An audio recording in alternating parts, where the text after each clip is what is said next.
یہ آخری بات آج کے حلقے کے لیے، ایمان کے دو درجے ہیں۔ ورنہ تو علماء کے ہاں اس پہ بہت مختلف قسم سے بحث کی گئی ہے، لیکن صرف ایک پہلو میں آج آپ کے سامنے رکھ دوں، وہ یہ ہے کہ اگر آپ کسی غیر مسلم سے بات کر رہے ہیں تو غیر مسلم جب آپ کے ایمان کے بارے میں آپ سے پوچھے گا کہ تم کیا کیا مانتے ہو، تو آپ یہی کہو گے نا، میں اللہ کو مانتا ہوں، میں آخرت کو مانتا ہوں، میں اس نبی کو مانتا ہوں، میں اس قرآن کو مانتا ہوں، میرا پوری ان تمام چیزوں پر میرا ایمان ہے، اور پورا ایمان ہے، 100% ایمان ہے۔ وہ کہے گا تمہارا 100%، 90%، 50% کتنا ایمان ہے؟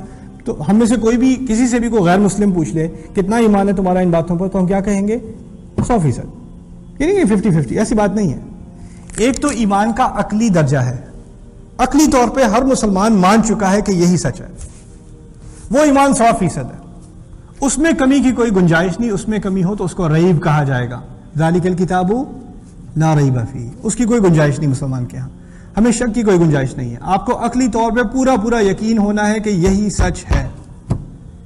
اس کی ایک اور مثال، جب دوسرے پہلو پہ جانے سے پہلے ایک اور مثال سمجھ لیں۔ اگر کسی انسان کو سمجھ میں آ جائے اچھی طرح کہ گاڑی کے 4 پہیے ہوتے ہیں، تو اب وہ 100% اس کو یقین ہے کہ 4 ہی ہوتے ہیں، اس میں کوئی دوبارہ جا کے چیک کرنے کی ضرورت نہیں، آپ کو پتا ہے اچھی طرح 2 اور 2 ملا کے 4 ہوتے ہیں، آپ کو اچھی طرح پتا ہے 4 ہوتے ہیں، اب اس میں کوئی شک کی گنجائش نہیں رہی۔ یہ عقلی نتیجہ ہے، ایمان کا ایک عقلی درجہ ہے، ایک عقلی نتیجہ ہے کہ یہ قرآن سچ ہے، یہ نبی واقعی رسول ہے، یہ واقعی خدا کا کلام ہے، یہ تمام چیزیں ایک عقلی نتیجہ بھی ہیں، وہ بھی ایمان ہے، ایک عقلی ایمان سمجھ لیں، اس کو فلسفی ایمان سمجھ لیں۔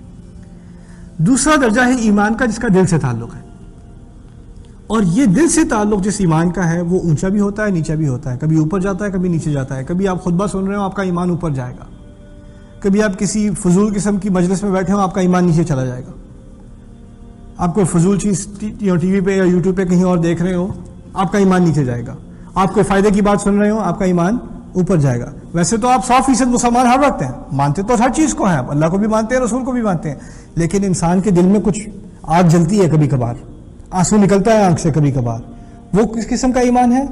دل کا ایمان۔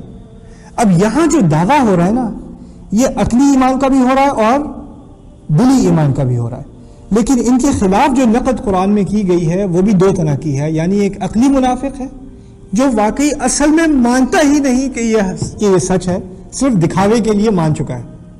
رسول صلی اللہ علیہ وسلم کی جب حکومت بنی ہے مدینے میں تو اس سے پہلے کچھ منافقون لائک عبداللہ بن ابی، اس قسم کے منافق جن کی حکومت بننے والی تھی، اب ان کی حکومت ہاتھ سے نکل گئی کیونکہ ساری حکومت رسول صلی اللہ علیہ وسلم کے ہاتھ میں ہے، تو اب جس پارٹی کے وہ پریزیڈنٹ تھے، اب بننے والے تھے آگے، اب وہ ساری امیدیں جو ہیں برباد ہو گئی، تو اب مسلمان جو جیتنے والی پارٹی ہے اس کو جوائن کرنا پڑے گا، تو اگر آپ مانتے بھی ہیں تو نہیں، لیکن پھر بھی کرو، نام سے مان لیا اور جوائن کر لی، چلو ہاں ہم بھی مسلمان ہیں، ٹھیک ہے نا، وہ بس کہنے کی بات ہے، کہنے کی بات ہے، دل میں اس کی کوئی ایمان نہیں ہے، نہ عقلی طور پہ مانتا ہے، ٹھیک ہے نا۔ لیکن دوسرا نفاق، ایک نفاق ہے عقلی نفاق، یعنی میں تو اندر ہی اندر میں تو اس بات کو میں تو خدا کو بھی نہیں مانتا، میں تو رسول کو بھی نہیں مانتا، قرآن کو بھی نہیں مانتا، لیکن کیا کروں، مصلحت ہے اس معاملے میں، اب کیا کریں، اگر اپنا فائدہ نہیں دیکھیں گے تو کچھ نہ کچھ تو سیاست کھیلنی پڑتی ہے، اس صرف اس لیے مسلمان ہے۔ دوسرا منافق بہت خطرناک ہے، اس سے زیادہ خطرناک، اس کو تو آپ جاسوس بھی کہہ دیں، ٹھیک ہے نا، کوئی جاسوس ہوتے ہیں جو مسلمان ہونے کی مظاہرہ کرتے ہیں، دیکھنے میں مسلمان لیکن مسلمان اندر سے نہیں ہے، ہو سکتا ہے کسی قسم کا ایجنٹ ہو، کوئی اسپائی ہو، کچھ اور چیز ہو، ٹھیک ہے نا۔ لیکن جو دوسرا منافق ہے، جو دل کا منافق ہے، وہ کیا ہے؟ وہ تو عقلی طور پہ اپنے آپ کو مانتا ہے مسلمان، لیکن دل اس کا مطمئن نہیں ہے، دل مطمئن نہیں ہے، دل میں سے ابھی بھی انہی چیزوں سے محبت ہے جس سے کسی کافر کو محبت ہو، دل میں ابھی بھی حلال اور حرام کی وہ تمیز نہیں ہے، جو یعنی حرام چیز ابھی بھی اچھی لگتی ہے اور حلال چیز ابھی بھی کم معلوم ہوتی ہے، حلال پہ دل خوش نہیں ہوتا، حرام کی طرف نظر جاتی ہے ہمیشہ۔ یہ عقل کا نفاق نہیں ہے، یہ دل کا نفاق ہے، یہ دل کا نفاق ہے، یہ 2 طرح کے نفاق ہیں۔ اور اصل مسئلہ اکثریت مسلمانوں کی، ہمارا اصل خطرہ پتہ ہے کون سا ہے؟ دل کا نفاق، دل کا نفاق۔ انسان مانتا ہے، ٹھیک ہے، اسلام کو مانتا ہے، لیکن جب دل مطمئن نہ ہو، وَقَلْبُهُ مُطْمَئِنٌ بِالْإِيمَانِ، اس کا دل ایمان پر بالکل مطمئن ہے، جب تک وہ حالت نہ ہو تو پھر روز اوپر نیچے اوپر نیچے اوپر نیچے، اور اس طرح کا کھیل اب انسان کھیلے نا بار بار، کبھی ایمان اوپر، کبھی کچھ اچھی بات سن لی تو اوپر، کبھی نہیں سنی تو نیچے، پھر کبھی سنی تو اوپر، پھر کبھی سنی تو نیچے. اگر یہ کھیل کھیلتا رہے تو آخر کار پھر ایمان نیچا ہی رہتا ہے. اور جب نیچا دل کا ایمان نیچا ہو جائے، یعنی بالکل نفاق دل میں بیٹھ جائے، تو پھر عقل میں بھی شک آنے شروع ہو جاتے ہیں. پہلے دل میں آتا ہے مرض، پھر اس کے بعد عقل میں بھی یہ واقعی یہ اتنے سارے مذہب ہیں دنیا میں، ہمارا ہی صحیح ہے کیا؟ اس قسم کے سوال پھر لوگوں کے دماغ میں شروع آنے شروع ہو جاتے ہیں. وہ بعد کی بات ہے، وہ پہلے نہیں ہوتا، وہ بعد میں ہوتا ہے. پہلے انسان خدا کی نافرمانی کرتا ہے، پہلے صرف دکھاوے دیکھنے کا مسلمان ہے، اندر ہی اندر وہی حرکتیں ہیں جو کسی اور کی ہوں گی. کوئی فرق ہی نہیں ہے. جب میں نیو یارک میں رہتا تھا تو ہمیں ہماری فیملی کو شادی انویٹیشنز وغیرہ آتی تھیں. لوگ سمر میں خاص کر بہت شادیاں ہوتی ہیں. جب میں ہائی اسکول میں تھا تو میرے زیادہ تر دوست ہندو تھے نیو یارک میں، تو مجھے ہندو شادیوں میں بھی جانے کا بہت اتفاق ہوا ہے ہائی اسکول کے دنوں میں. اور میں آپ کو بڑے دعوے سے کہہ سکتا ہوں کہ مسلمانوں کی شادی میں اور ہندوؤں کی شادی میں بہت کم فرق ہے، بہت کم فرق ہے.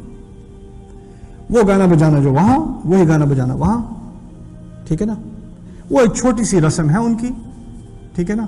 اس کے علاوہ باقی ایک ہی چیز ہے. ہماری بھی ایک چھوٹی سی رسم ہے، مولانا صاحب آتے ہیں اور پھر رومال اپنے سر پہ ڈال دیتی ہیں، تھوڑی دیر کے لیے ڈی جے بھی والیوم کم کر دیتا ہے، رائٹ. لیکن باقی میں تو کہتا ہوں 19-20 بھی نہیں، 20-20 کوئی فرق نہیں ہے، کوئی فرق نہیں ہے. اور یہ بھی نہیں کہ کوئی ہچکچاہٹ ہو، یہ کیا صحیح ہے؟ اب نکاح، جسے ہم نکاح کہتے ہیں، النکاح من سنتی، نکاح عبادت ہے، سنت ہے نبی کی صلی اللہ علیہ وسلم. جیسے تم فرض نماز سے پہلے سنتے پڑھتے ہو، نکاح بھی ایک سنت ہے. آپ اندازہ کرو کسی عبادت کے کام میں ایسی حرکتیں کرنا، کوئی اندازہ بھی کر سکتا ہے؟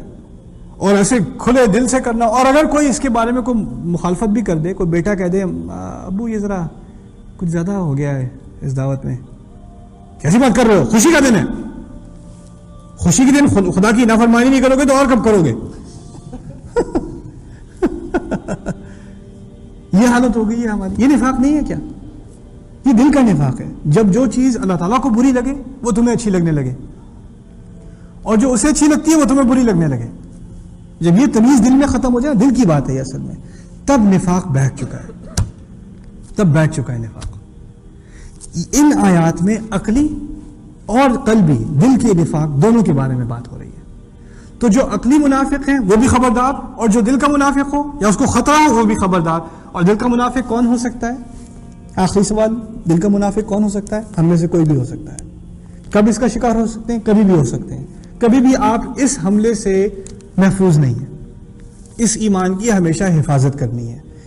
ان آنکھوں کو ہم نے ہمیشہ محفوظ رکھنا ہے، اس زبان کو محفوظ رکھنا ہے، ان ہاتھوں کو محفوظ رکھنا ہے. کہاں سے کمائی کر رہے ہو اس کا بھی دل پہ اثر پڑے گا. کیا کچھ دیکھ رہے ہو روزانہ اس کا بھی دل پہ اثر پڑے گا. کیا کیا باتیں تمہارے منہ سے نکل رہی ہیں اس کا بھی دل پہ اثر پڑے گا. یہ تمام چیزیں ہمارے ایمان پر اثر ڈالتی ہیں. تو جب انسان ان چیزوں کا دھیان رکھنا چھوڑ دے تو پھر نفاق کا مرض بڑھتا پھیلتا پھیلتا پھیلتا چلا جاتا ہے. پھر ایک آخری مرحلہ آتا ہے نفاق کا کہ جب اس مرحلے تک پہنچ جائے کہ وَزَيَّنَ لَهُمُ الشَّيْطَانُ أَعْمَالَهُمْ، شیطان ان کے لیے ان کی بری حرکتیں بھی خوبصورت دکھانے لگتا ہے ان کو. ایسی گندی گندی حرکتیں کرتے ہیں اور ان کے دماغ میں بڑی اچھی بات کر رہا ہوں، اچھی چیز کر رہا ہوں میں، یہ تو سب کرتے ہیں، اس میں کیا برائی ہے؟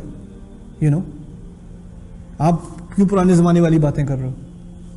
زَيَّنَ لَهُمُ الشَّيْطَانُ أَعْمَالَهُمْ اللهم لا تجعلنا منهم.